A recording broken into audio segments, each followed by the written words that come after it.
Hello, everybody, and welcome to the breaking news. We go live to Howard Hand-Me-Down for the update. Howard, what's happening up in the North Pole? I told you not to use my username for the game on the newscast. Sorry. Bob, what the hell's going on up at the North Pole? So glad you asked. Santa has officially announced that his elves are beginning to strike just a mere few days before Christmas. The elves are claiming massive overworking, long hours, and the fact that their cookies and milk have not been given to them in weeks. We tried to get word from the union rep. Unfortunately, they refused to talk to us, or we just couldn't understand them because they were speaking Elfinese. Damned if I know how to speak that. Okay. I'm getting word here that Santa is planning a press conference. Can you get us into there so we can see that? Sure, let me just fly down there on Rudolph's back, and I'll be more than happy to. Okay, cool. Well, when you do that, let us know. And we'll be back with more breaking news. Santa's elves possibly going on strike before Christmas. After this. Click. Yeah, Santa's elves can go on strike. That's fine. Let's see what else is on. Stay tuned for the absolutely completely random podcast coming up next, only on YouTube. Good. Podcast is on. I like that. Hello, everybody, and welcome to the absolutely completely random podcast for Saturday, December 14th, 2019. I'm Andrew Rhodes. I'm your host for the next, hour-ish, where we're going to be talking about some cool and interesting things that I found throughout the week on the internet. Yes, I know. Even though I've been working night shift, I still found some cool stuff. Like Bill Nye Disney Trial? Yeah, that's going to be kind of interesting. Hey, were you an Amazon customer that bought a Nintendo Switch and got sent a bunch of condoms? And other junk? Hunter x Hunter, the king of the hiatus manga, continues to be on hiatus. An anime studio has neglected to pay its animators, and the studio head has vanished into thin air. I wonder if the aliens from Omicron Persei 8 are involved. Nah, I doubt it highly. They haven't been involved in anything in years. 2K Games is officially announcing a new Bioshock game, which, honestly, about damn time. And here's some interesting news that came to me during the week. You know the studio behind the live-action Lion King? The animated Lion King that's supposed to be live-action as far as Disney wants to concern itself with. And the quote-unquote Sonic redesign? Yeah, it shut down its Vancouver studio. Oh boy. All this and more this week on the absolutely completely random podcast. But before we get any further into that, you know the song and dance by now, right? ARHOADS-2012 on eBay. Wide variety of stuff, cool things to have. The holidays are coming and time's running out to get it in time for the holidays. Because, yeah, bad stuff can happen. But anyway, let me know what you guys want. I might have it on there. You never know. Swing by, check it out, take a look. I got a lot of weird stuff. Parts you might be able to repair some of your toys with. Other cool things. You never know. One person's trash is another person's treasure. And my trash could be your treasure. You never know. But either way, it's ARHOADS-2012. All lowercase. Don't forget you can follow me on Twitter at @OTakeYourRoads, and don't forget to check out the official Web Designer 18 Facebook page, because, yeah, I got a Facebook page. Okay, so this is the part where I usually talk about how my week went, but let's face it, night shift's kicking my ass. I'm tired, I'm grouchy, I'm irritable, I'm miserable, especially when you're working from 11 to 6:30 in the morning. You're really irritable and grouchy and pissity and moany. And then it snowed this past week during the night and made traveling home a royal pain in the ass, especially because there was an accident out the road from where I live and I had to take the detour to get home. And because so many people can't realize how to go the back way or follow a secondary detour of, oh look, I wonder where all these cars are coming from, to get around the accident, I couldn't pull into my front yard, which really pissed me off. Yeah, I wasn't having a good week, basically. And this coming week's going to be even more fun with a 5-night-in-a-row work week. And again, snow on the forecast. It's just, I shake my head. And then the possibility of having to work possibly on Christmas Eve this year. Really not sitting well with me. Yeah, it's just not great. Things are not going well for me this year. This week alone sucked. However, I did do some fun things. Contest of Champions did do their 5-year anniversary that's going on right now, and through some miracle, I don't know if it was by sheer dumb luck or what, I duped my 4-star Infinity War Iron Man.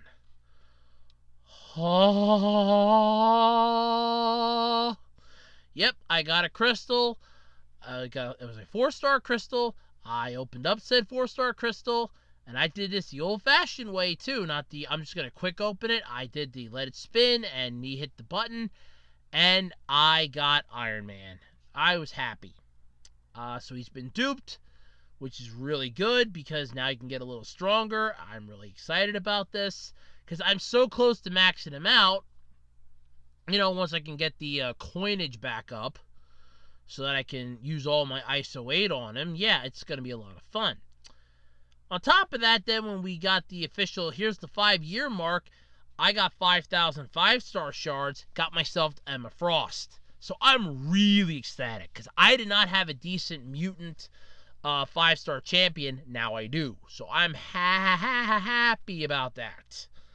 I really, really am. I'm really happy about that. I like having a mutant champion in the 5-star range, so I just got to level her up now.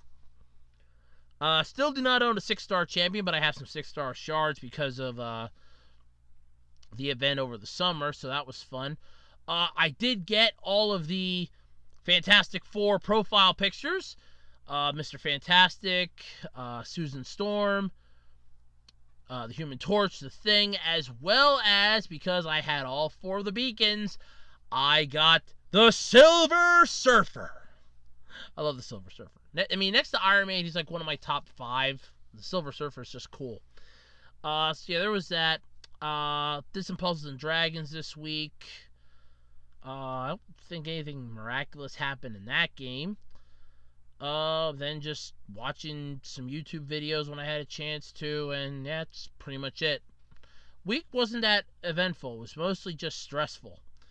And of course, the holidays are coming. I got presents I gotta wrap. I got stuff I gotta take care of. Waiting for the last one to come in the goddamn mail at this point. But yeah, gotta love Christmas. Anyway, let's get into the podcast, shall we? So that I can try to get a little bit of sleep so I can try to get better. Because I did catch a cold, if you can't tell from my voice. So if I cough a lot this week, that's pretty much why. Because it really is bad. I've been coughing a lot this week. So just a heads up and fair warning. Okay, so let's talk about Bill Nye the Science Guy. Now, I don't know if this is exactly true. I haven't been able to clarify this, but according to comicbook.com, Bill Nye the Science Guy is going to trial against Disney. Good luck with that one, bub. Yeah. I was never a fan of Bill Nye the Science Guy. I was more of a fan of Beakman's World. Sorry, I liked Beakman's World. Beakman's World was better. I felt like I got more of an education from Beakman's World than I did from Bill Nye the Science Guy. Fact be, the best part about Bill Nye the Science Guy was watching Bob Newhart on The Big Bang Theory rip him a brand new asshole when he was like, "You're the one, you stole all that stuff from me." Because Bob Newhart was playing a professor in that game that did like TV science, so that was really fun. But yeah, so Bill Nye the Science Guy is going to trial against Disney. So this is, I found this interesting and I wanted to talk about it beyond anything. So According to the article here, the lighthearted and exciting as the show seemed while it was on the air, there are some frustrating issues taking place on the business side of things. Well, of course. At least according to Bill Nye. He's filed a lawsuit against the House of Mouse for punitive damages, claiming Disney shortchanged the profits from his show. Yeah, okay, sure, whatever. Okay. His case has been taken a substantial step forward. Los Angeles Superior Court granted Nye the ability to take Disney to court with limited claims. Yay! Nye's latest amendment to the suit estimates hello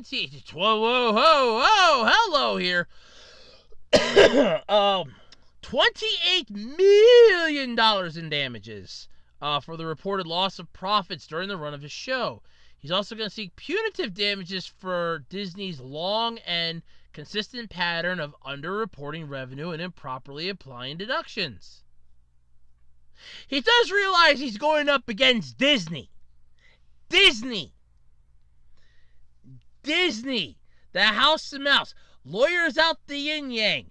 They could give, in all honesty, if Disney and Cartoon Network's lawyers got in the same room, there would be a bloodbath. And you're going up against Disney. Are you out of your mind? Hey, you got some balls there. Science guy. You got some balls. And balls the size of church bells. So Disney attempted to get the case down to what's considered an accounting spectacle and different interpretations of the contract. They also argued that Nye waited too long to object to the contract. The trial is currently scheduled for May 2020 and is expected to last at least 10 days. Look, just settle this thing out of court and be done with it, for God's sake.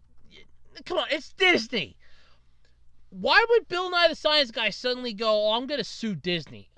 Disney Plus, hey, they're going to get some extra money. Hey, remember how you screwed me out of money? I'm coming for it now.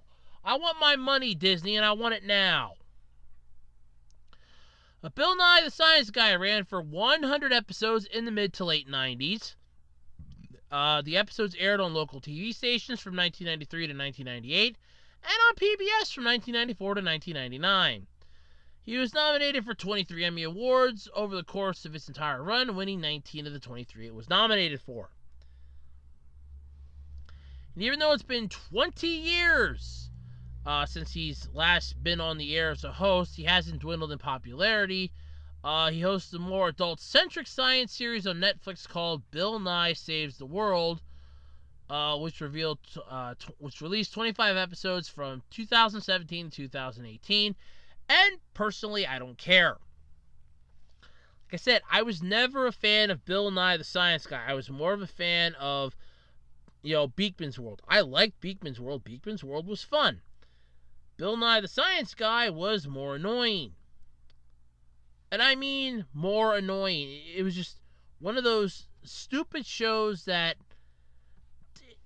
it tried too hard to be funny. That's what it felt like to me. It tried way too hard to be funny. But you're taking on Disney for $28 million. $28 million. Have you lost what's left of your... Were you huffing your own chemicals there, science guy? $28 million. How do you equate $28 million? No. No. Come on, dude. $28 million. Holy hell. So, I'm just... That's mind-boggling. You're a kid science host. Are you really giving a rat's ass about the money, or are you here to educate children? Because it almost seems like you want more of the money. I mean, that's the one issue that I have. When I was in school, you could always tell the teachers that were there for the kids and the ones that were there for the paycheck. Because the ones that were there for the paycheck couldn't give a rat's ass. Two kids could be beating the crap out of each other in the hallway right outside their classroom. They don't care. They could have cared less. But yet, if they were a teacher that cared about the students and two kids were out beating the shit out of each other in the hallway right outside the classroom, they were out there trying to stop it. Whoa, knock it off, knock it off. What the hell's... No, stop it, knock it off. What's going on? Yeah. So, I mean, pulling something like this, if you're taking Disney to court, first off, this kind of shows that you either A, don't care about the kids, and B, you only care about money, or A, you don't really give a crap about money, but B, you want to make something extra because either Netflix isn't paying you enough or you're trying to, fund your own space shuttle. $28 million. What the hell, dude? You trying to buy your way to Mars on Elon Musk's next trip? Man, come on. Oh, dude, just invent something, dude. I mean, you're a science guy. Make a Bill Nye the Science Guy starter kit. Have, all the cool stuff you could get from Bill Nye the Science Guy, in a starter kit form.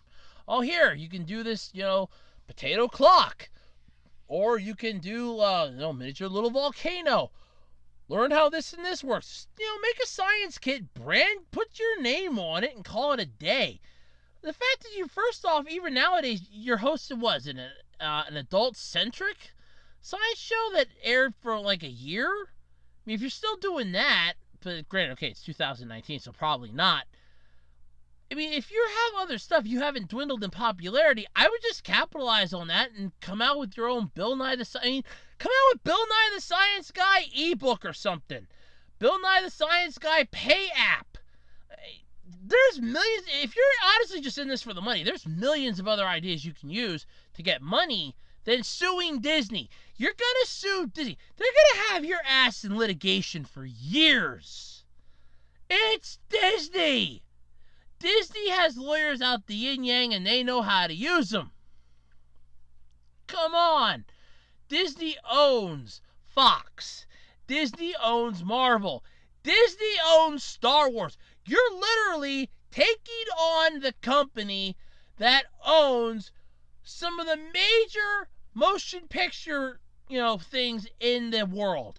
And you're taking them on. Are you nuts? Whatever lawyer's agreeing to do this has to either be drunk or has balls the size of church bells or is really confident that they're going to win. You're taking on Disney. My God.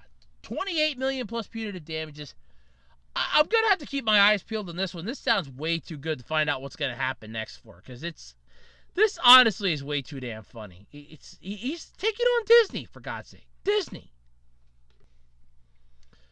Okay, so here's a funny one. So Amazon customers, I'm finding this hilarious. So some Amazon customers bought a Nintendo Switch, but they got sent condoms, tambourines, and electric toothbrushes and other junk instead. Yeah, okay, it's, well, if you think about it, one of them is technically an electronic device, and, I don't know, you could always try to Tony Stark your way to making a Nintendo Switch. Okay, who am I kidding? You can't do that. It is funny. So apparently, coming out of the UK, at least a dozen people who bought a Nintendo Switch as part of Amazon's Black Friday sales did not get sent a Nintendo Switch. They received everything from air fresheners to photopolymer resin instead.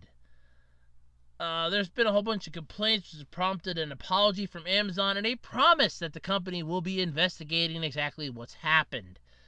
Well, either somebody's been stealing switches and just replacing them with other shit, or you have employees that don't know what the hell they're doing. It's sort of a,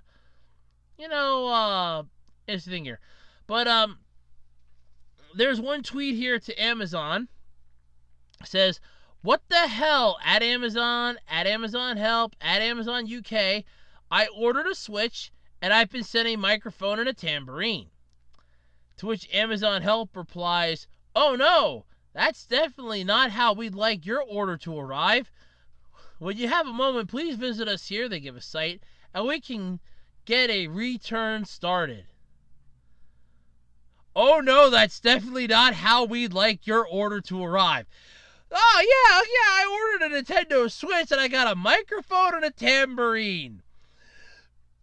Dude, this is kind of fun right here. I got a microphone and a tambourine. I just find that hilarious. So it's like, okay. This is hilarious. But Amazon did put out an apology. They said, we're really sorry about that and are investigating exactly what's happened. We're reaching out to every customer who's had a problem and made us aware so we can put it right. It doesn't appear to be a simple error though, because it's no SKU mix-up. I think somebody at the company's probably just taking them. Everyone who ordered a Switch got like a PS4. It's not a SKU mix-up where that would happen. No, it's basically they're receiving random items. Some of the other products sent out a Remington facial trimmer, bed sheets, Lego, dog food, and dishwashing powder. And there are some comments. God, I love comments. So one person put down a comment, Lego. Depending on what Lego sets they got, they might have gotten a better deal. Things can be expensive as hell. That's true. To which the author of the post, Luke Plunkett, the author of the post here from Kotaku, put down, it was a grown-ass man getting a Lego Friends playset, so probably not. Hey, you never know. He might want to create a hit series on YouTube where all it basically is Lego Friends. You know, it's like a little crappy sitcom. You know, sort of like Who's the Boss or Three's Company or... Well, okay, those are the only two I could think of off the top of my head, but still. But I like this. But it continues. With another person replying back to the other comment going, you don't seem to have the attitude towards a Lego set that one would expect from someone writing for Kotaku. To which, again, good old Plunkett puts down, and I love this, by the way. I have the attitude of someone who has a 9-year-old daughter and knows precisely the value of both the playset in question and a Nintendo Switch. Yeah, I know the value of a Nintendo Switch too, and I know the value of some Lego sets too. Again, depending on which Lego set it was from the Lego Friends playset, it could be a hard to find one, you jackass. But there's more. It continues. This is mostly just fun. I was just reading the comments mostly. So again, the one going back and forth now is like, this is the best line I think for this comment. So the person that's replying back to Plunkett's named Nick, and Nick puts down. And by the way, you can pull these right up. These are right in the comment section, so I'm not making this up. Good old Nick. I love this. Nick goes, and I quote here. Oh, crap. I accidentally clicked the button. Man, where'd it go? Nah, dang it. I hit a button and it disappeared on me. No, where'd you go? Where'd you go? Oh, man.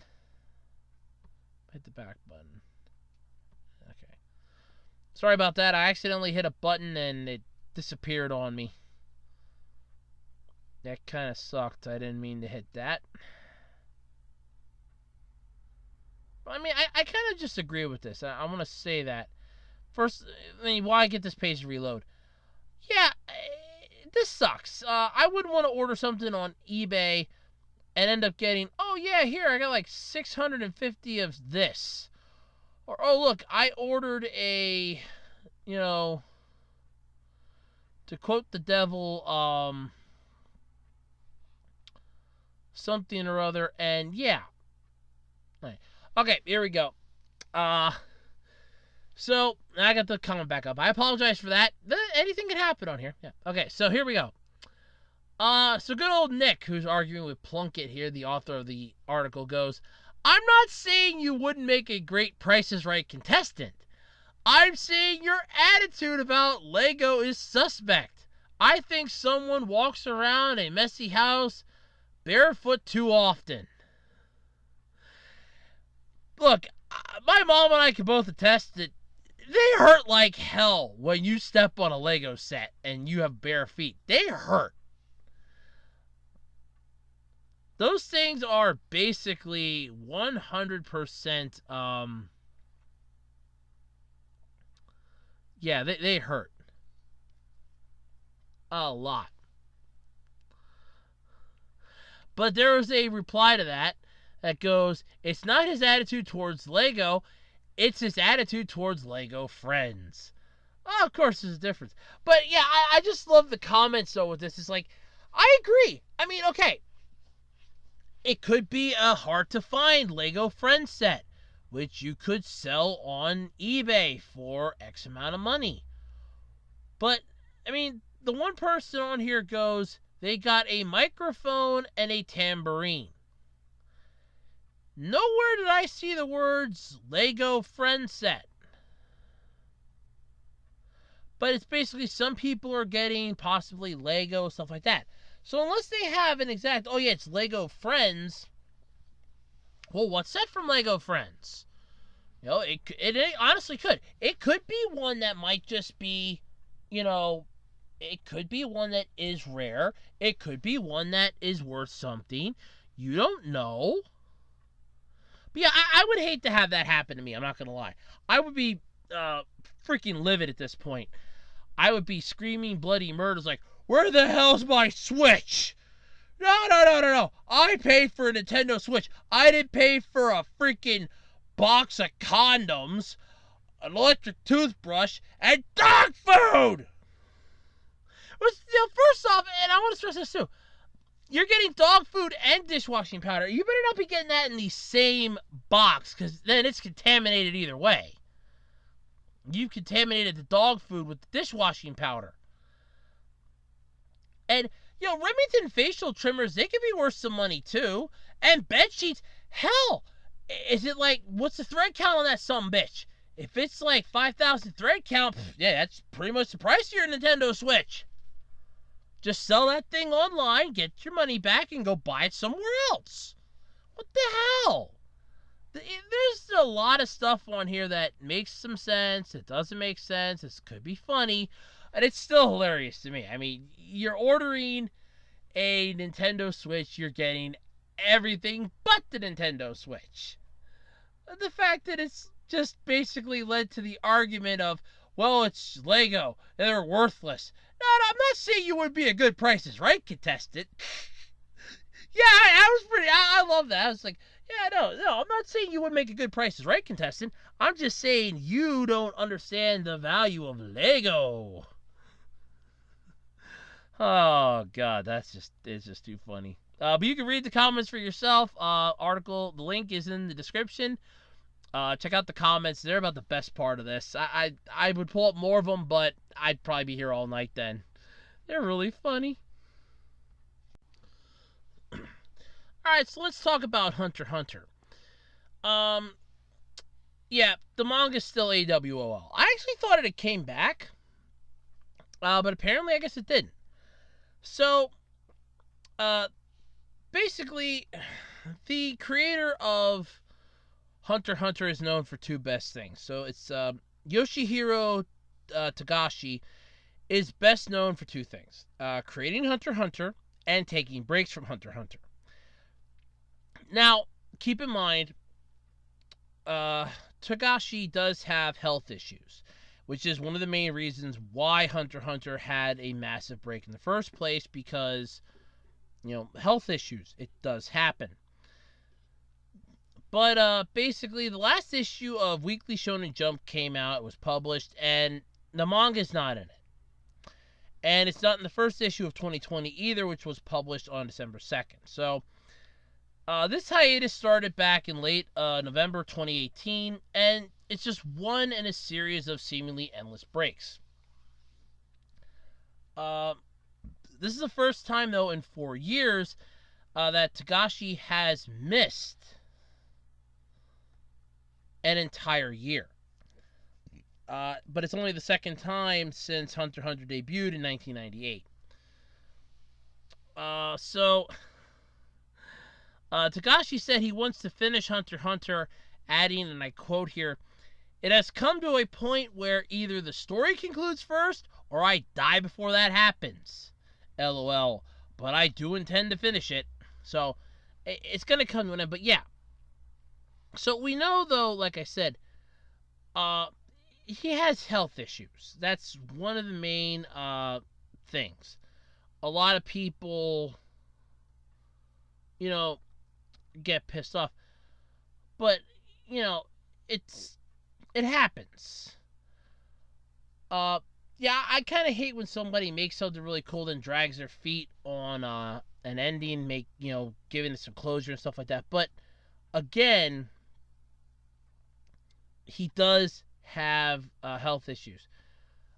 It affects his ability to sit and work on the series for years, hence the delays.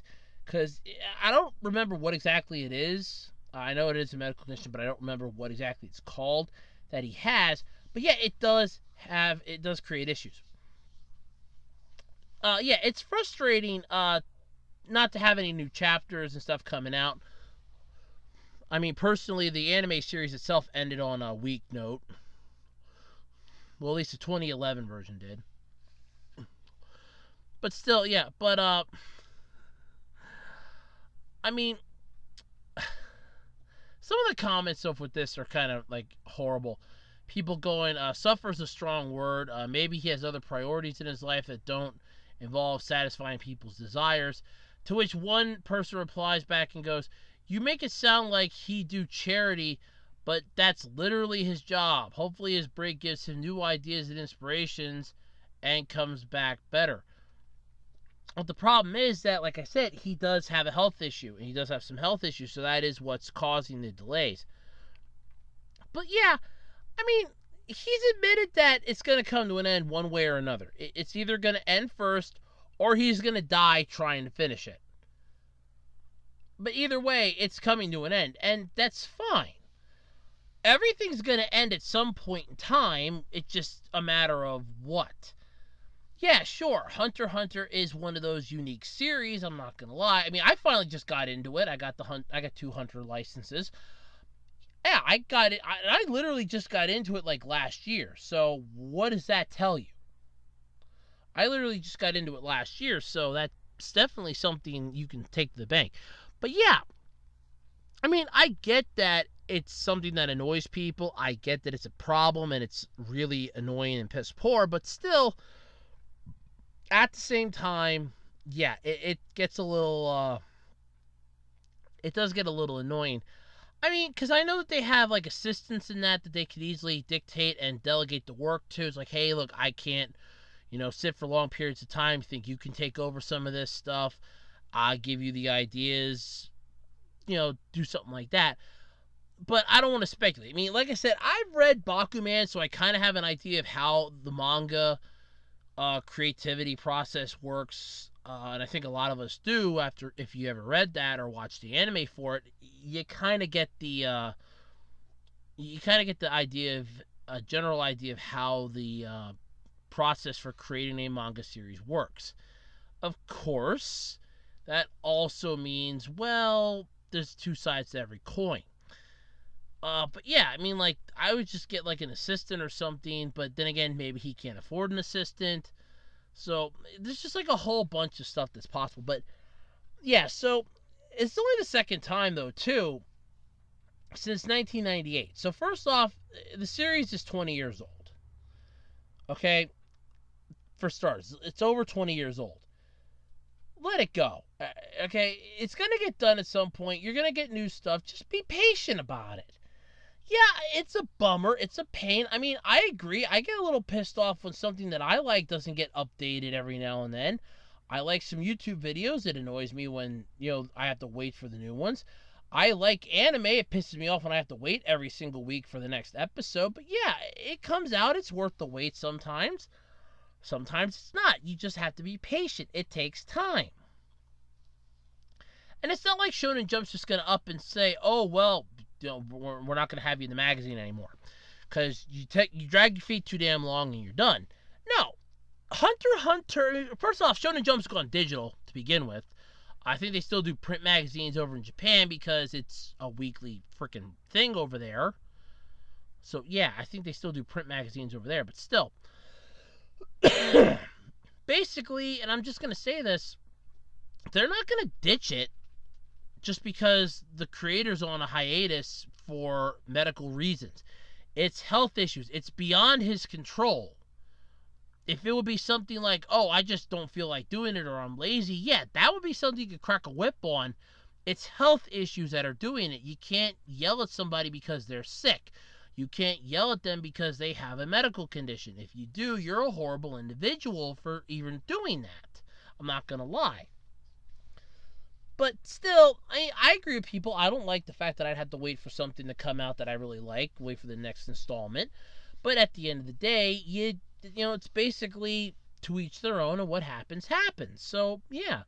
But hopefully, here's hoping that it does come back, because I would like to actually have some conclusion to it. I mean, the 2011 anime opened up the whole new Dark Continent thing. There's been some stuff going on in the Dark Continent since the hiatus started up. Like I said, I thought that it came back earlier this year, but I guess I was off, so that sucks. But yeah, I mean, it's not a bad series, and technically this gives people a chance to enjoy it more. Because the longer you have to wait for something, sometimes the better off you get, and you can reread the old stuff and go, hey, I didn't notice this before, because now you're not, you need something to do to wait until the next episode comes out, or the next chapter comes out, so now you're going to reread, the stuff beforehand. It's like, hey, this kind of makes sense. I wonder if this is going to play a role in the next upcoming part. And then you just go from there. That's basically what you have to do. But yeah, it sucks either way. I agree on that. But still, it is what it is. Well, like I said, here's hoping that it'll eventually come back. But until then, yeah, I say take your time. I don't know how old is Takashi anyway. Let me check quick. I don't know exactly how old I don't know how old the guy is. I mean, if he's like in his 90s, if he's in his 90s at that point, I'd just say find yourself an assistant and dictate it to your assistant, hey, do this. So let's pull that up here. Slowly as it goes. I mean, I don't know how old. How old is he? That's what I'm trying to figure out here. 53? Ah, please. Oh, please. You're only 53? Oh, hell. No, forget it. No, you still got plenty of time. Yeah, don't worry about it. You got plenty of time yet. Yeah, hell, you're only 53. Yeah, you got plenty of time. Plenty of time to basically wait. Plenty. Yeah, you don't have to, hustle or anything. No, you got plenty of time. Wholeheartedly. Yeah. Plenty of time to get it done. You're only 50. Yeah, you're in your early 50s. You got plenty of time. Wholeheartedly. Yeah. Nope. You're good yet. So yeah, I'd say take your time. You'll come back when you need to, and the fans will still be here. I mean, it's not like they're going to go anywhere. They'll still be here. You know it. They'll still be here. Alright, so here's an interesting one. An anime studio has neglected to pay its animators, and the studio head has basically vanished into thin fucking air. So Tier Studio is well known for productions like the OVA Frag Time, the Royal Tutor anime film, and the Why the Hell Are You Here Teacher anime. It's currently in hot water, though, thanks to a bunch of animators who have been left unpaid for the past months of work, and a studio head that has essentially up and vanished like a fart in the wind. That's impressive.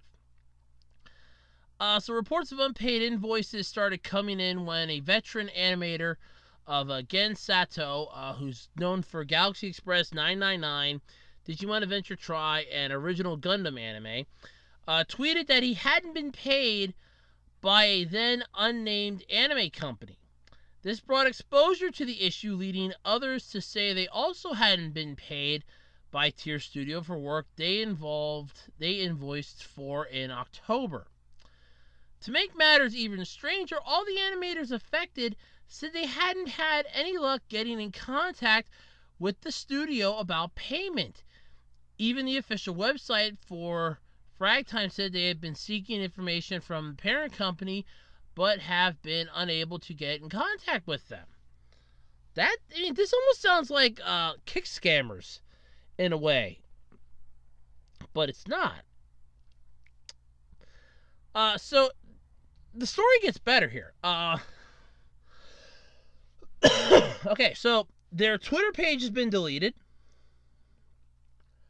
The studio's website went down on December 9th, then returned on December 10th, but it did so without any explanation. Workers are supposed to get paid the following month for their work in Japan, so any outstanding October invoices should have been paid by the end of November. And this is basically bad here. So missing a payment violates the Japanese subcontracting law, and it also violates the regular labor law. So it seems for now the studio might be hiding from these potential repercussions. So nobody can get in touch as of right now with Tier Studio, the parent company, Next Battler Circle Corporation Ltd, or founder Jun Kato. What the hell? Yeah, like I said, this almost seems like a kick scammer. Like, hey, we got your money, bye. Hey, but in this case, it's like, hey, we got your work from you, thanks a lot, bye. No, because now you realize that if any of this work shows up, like any of the hard work they put in shows up, they can go, hey, wait a minute, I animated that. I remember animating that. I animated that. They'll find them. But bringing this out to everybody's attention now, other studios will be more aware of it. They'll keep an eye on in case they see anything suspicious. So, this does make a humongous difference, but at the same time, what the hell? Damn! You didn't pay them. It's been over a month now at this point. Damn! Whew. That's going to make people really hesitant. And I know that the life of an animator, it's not an easy feat. You get screwed really easily because they work long hours for little pay, and a lot of times they live in like really shitty apartments that, they have to pay the rent each month. How are they going to afford food and that? And you just basically, I'm going to say it this way, you just basically ripped them of their talent, had them work for you, and gave them nothing. Oh, you got some experience? Oh, that's great. That takes me back to thinking about when I was searching for a job years ago. Before I got the one that I have now that's driving me nuts. I had applied for a place, and it was when I got the phone interview, which was a lot of fun, they told me, oh yeah, by the way, it's an unpaid internship. No.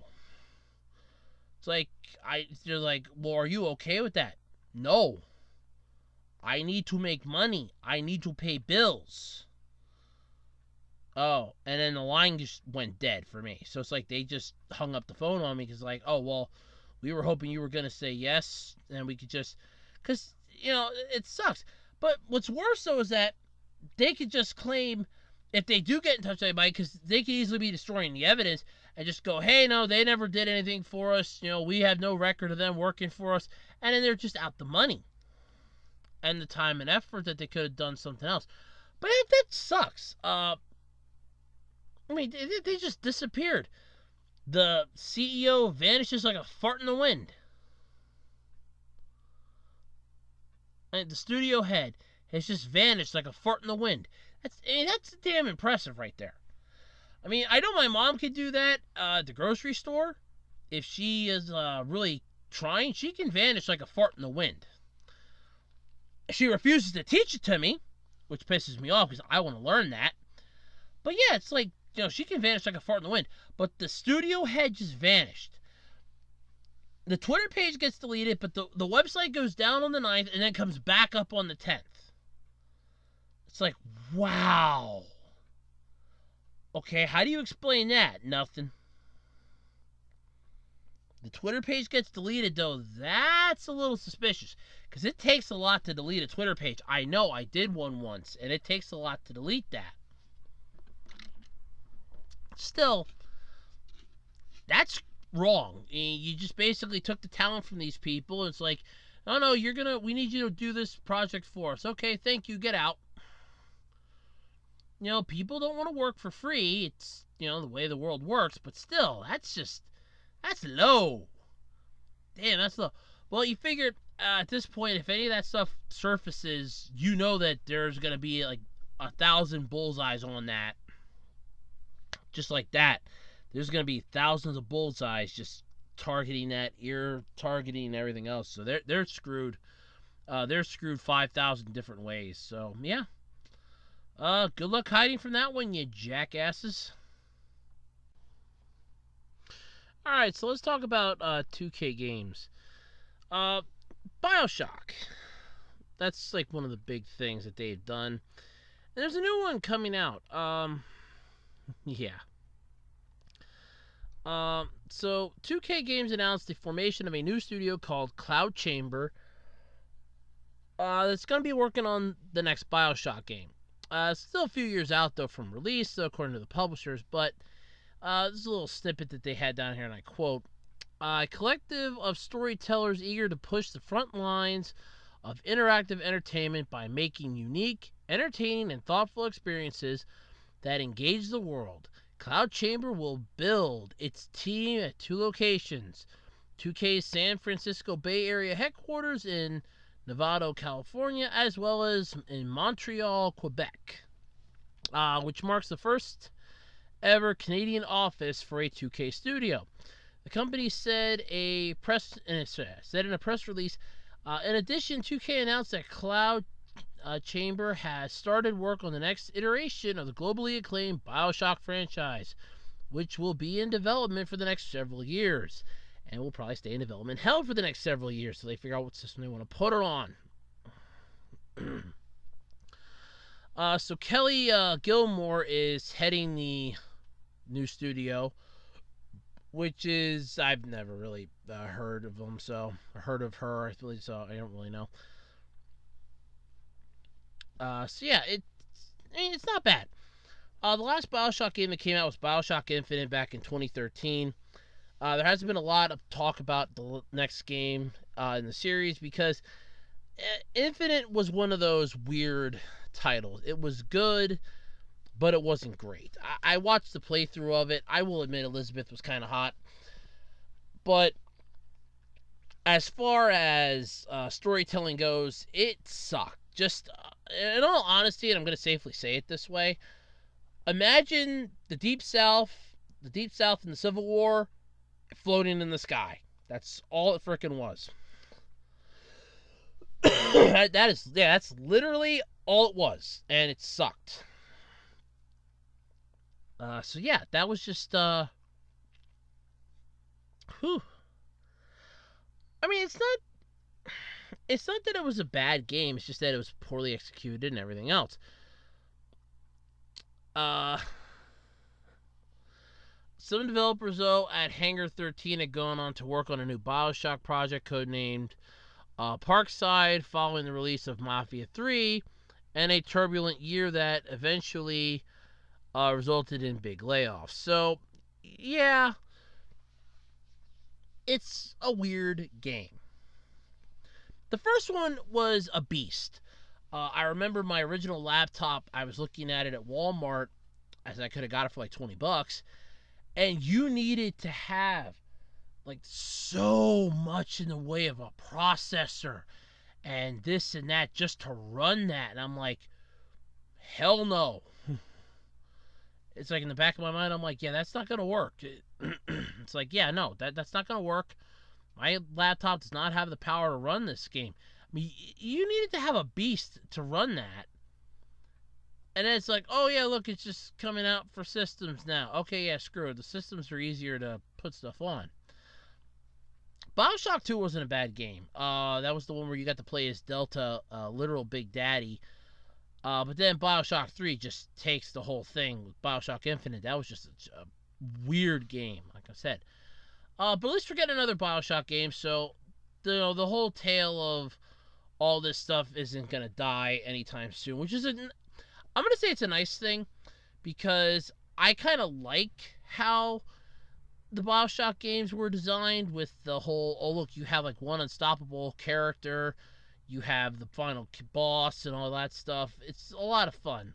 With Bioshock, the first one was the big daddies you had to be afraid of, as well as the splicers, and then the jackass at the end of it, which name escapes me at the moment. Then the second game was mostly you had to be afraid of the splicers and, the big sister. And then with Bioshock Infinite, it was the handyman and the songbird that you had to be afraid of. So there's a lot besides the townfolk. Besides the goddamn townfolk. Yeah, still, it's a fun game. Is it worth the time and effort, though, putting into it? Meh. That's one of those to each of their own type of deals, but it's not bad. And it's nice, like I said, to finally get a new game. This will be like, what? Till it's done, I don't know. But yeah, a lot of people are going, no, don't revisit it. It was a good single player game. Nothing good's gonna come from it if you do. Yeah, I kind of get that, but at the same time, you don't know. They could have ironed out the bugs and figured out a good way to make it work. It's just a matter of testing the water and see what happens. I mean, you got to stick something in the water to see if there are piranhas or sharks in it. So, yeah, but still, it's not that it's a bad game. It's just one of those that I kind of feel like you either love it or hate it. And I like it for the visuals. I hate it for the story. But I like it for the visuals. I think the visuals are nice. I mean, you had two of them in the underwater city of Rapture, one in the flying city of Columbia. So I'd be more or less hard-pressed to find this one taking place at, like, up in the sky again or on the actual ground. Because if you think about it, that is literally the only place we have not actually had a quote-unquote Bioshock game is on the ground. Like I said, we had two underwater and we had one in the sky. So it would make sense for one to be on the ground now. Have like the bottom out middle. That'd be pretty cool. But yeah, the visuals are beautiful. It's the story that is Swiss cheese, basically. But yeah, it's, like I said, the visuals are good, the story's Swiss cheese. But yeah, here's hoping it's going to be good. It's going to be a long-ass time, though, till it'll come out, because they'll probably want to make it for, what the hell is it now? What the hell is it? Xbox, S? Xbox, what the hell is their new console that they came out with that got announced that I didn't even know about till, like, a couple days ago? Or the PS5, that, thing that looks like they dragged it out of the spaceship in Roswell. Yeah. It does. It looks like the freaking spaceship. Looks like they dragged it right out of the spaceship in Roswell. It really does. But yeah. So a new Bioshock game. We got some new consoles coming out, so it makes sense. Hopefully it'll be good. Hopefully they'll have it, and yeah, I guess it's just gonna be a time will tell sort of scenario. All right, so this is an interesting one. So that the MPC studio behind the Lion King, the Sonic the Hedgehog redesign, they have shut down their Vancouver studio. So it's the VFX powerhouse, basically moving picture company. Its studio in Vancouver got shut down effective immediately. The company employed over 800 VFX artists, workers at one point. Its current staff was far smaller. It is not clear as, at this point, how many people got laid off. So they were told of a shutdown during a meeting in the morning. A letter was also allegedly sent out that cited increasing external market pressures, in Vancouver and more attractive opportunities in other locations as the reason for the shutdown. The full text of the letter was posted online by an anonymous person, but they haven't been the Cartoon Brew hasn't been able to authenticate it individually. But they did offer a link, which I will pull up here to take a close look. But yeah, you can pull the link up to yourself. So MPC is owned by Technicolor, which will continue to operate studios in Montreal, Paris, Adelaide, LA, and Toronto. MPC's various studios have been collectively responsible for films like The Lion King, that newer Lion King, not the original, The Jungle Book, Justice League, Blade Runner 2049, X-Men Prometheus, Dumbo, and Guardians of the Galaxy. Let's see here. They also played a recently significant role in much talked about redesign of Paramount's upcoming Sonic the Hedgehog. The studio also contributed to Universal's upcoming Cats. Cats was not slated for MPC Vancouver, though, but the studio stepped in to help Technicolor's sister company, Mill Film, finish up the production. The Vancouver unit also made major contributions to 2 other films this year alone. Disney's Maleficent, Mistress of Evil, and Warner Brothers' Pokemon Detective Pikachu. Detective Pikachu can fucking suck itself. So rumors of the shutdown started in a Reddit thread, and there's a lot of unconfirmed information. This sucks. I'm not going to lie. Staff reductions in 2019 at other Vancouver VFX shops, but so on and so forth.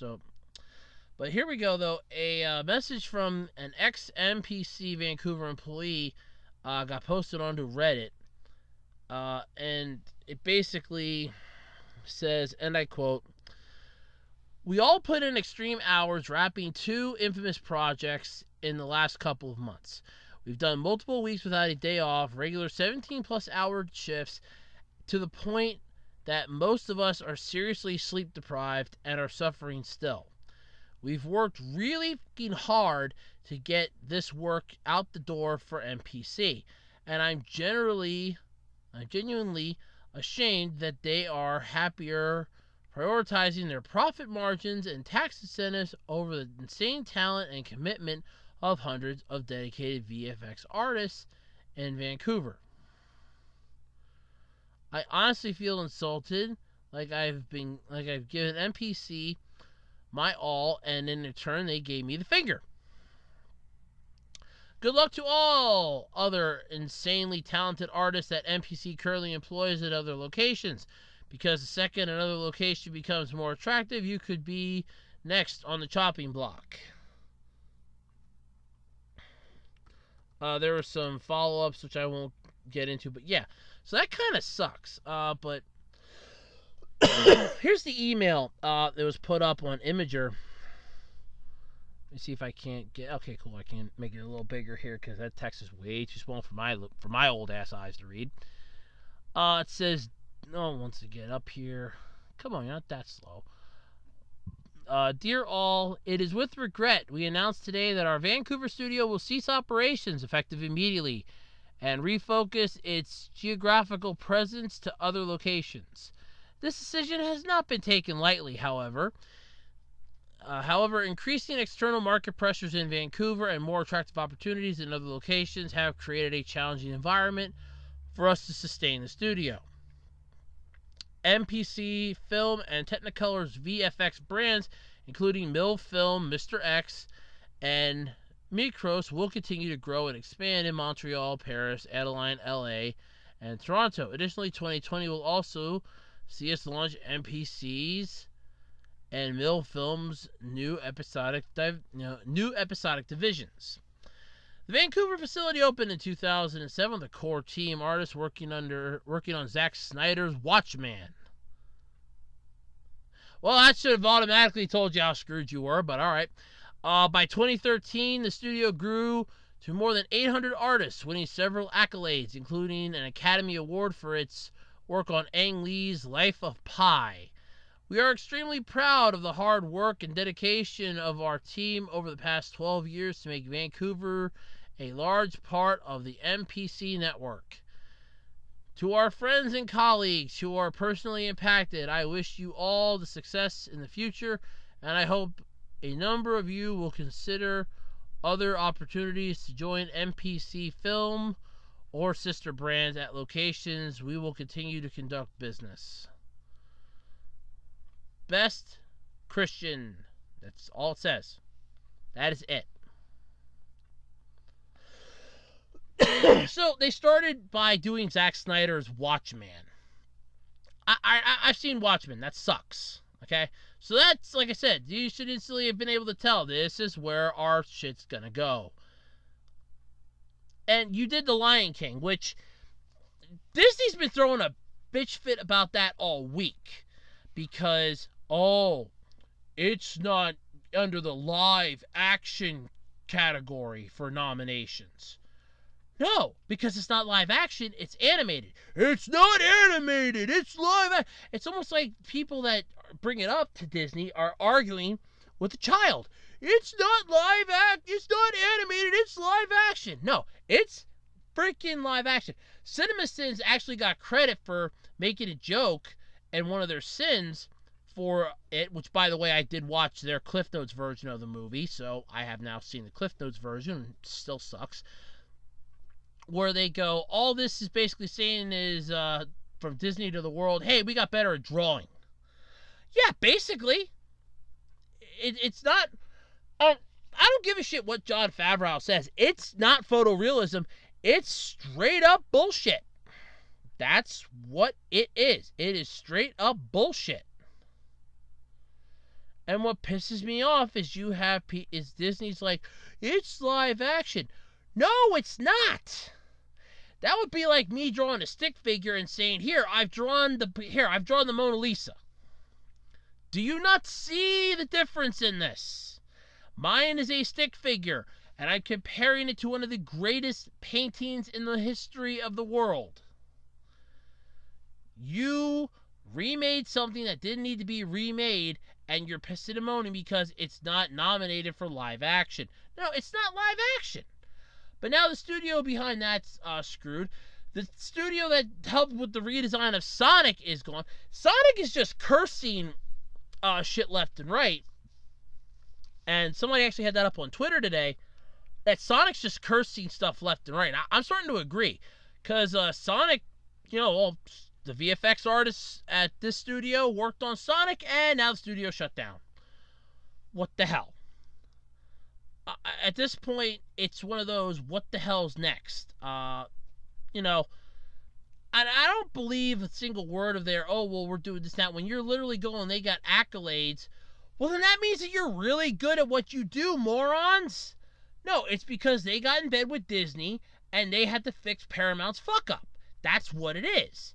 And because they had to do that stuff, nobody will want to touch them now. Just come out and say, look, we have to do damage control because we got in bed with Disney, we got in bed with Paramount, and we're screwed either way. We have to basically, close shop and go away. Just come out and say what it really is. But don't lie to the people. That's just insulting. But, yeah, it's not good. It's still hard to realize it. I feel sorry for him. I really do, because it's like, It's like, no, now you're out of job. Like, you're out of job, and you're out of job. Yeah, screw all you guys, you're all out of jobs. Because, the company decided to close it up. And the best part is, we're not too far away from Christmas. I hope they got paid, unlike the people from Tier Studio. I hope they got paid. That'd be one great Christmas. Like, I was going to get you a bike this year, Timmy. Oh, I can't afford it, though, now. Studio I worked for closed. We got in bed with Disney and Paramount, and there wasn't enough preparation H in the world to help us get that foot out of our ass. No, basically there isn't. That's the problem. They got in bed with Disney, and they got in bed with Paramount. And with Paramount, they just did the redesign of Sonic. But which one? The original or the, Sonic really sucks. We got to fix this. Because if it's that one, I think that version looks a lot better. If it's the second version of Sonic, not the, oh, hi, Sonic screwed a bear. No, if this is the, oh, look, this actually looks more like Sonic. I approve Sonic design that they did. I'm all for it.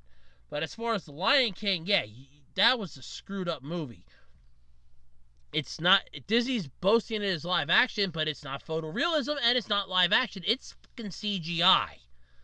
So kiss off for that. But still, it sucks. I feel sorry for him. I really do. But yeah, what the hell? That blows. It really does. I'm not gonna argue. That blows. Like I said, I feel sorry for him. I really freaking do. Alrighty then, that's going to pretty much do it this week for the Absolutely Completely Random Podcast. I'd like to thank you all for joining me for this fun time we've had together. Until next time, I'm Andrew Rhodes. Don't forget, have your Q&A questions in. As of right now, still have them in by Christmas Eve morning. That's 12 a.m. Christmas Eve. So long as I can still swing it, and depending on if I have to work and what time, I will record the Q&A video on Christmas Eve and put it up on Christmas Day. So there is still that. Otherwise, hopefully, I won't go crazy or go cuckoo for Cocoa Puffs until next week, and we will be here again. So until then, bye-bye and take care of yourselves. This is Andrew Rhodes, signing off.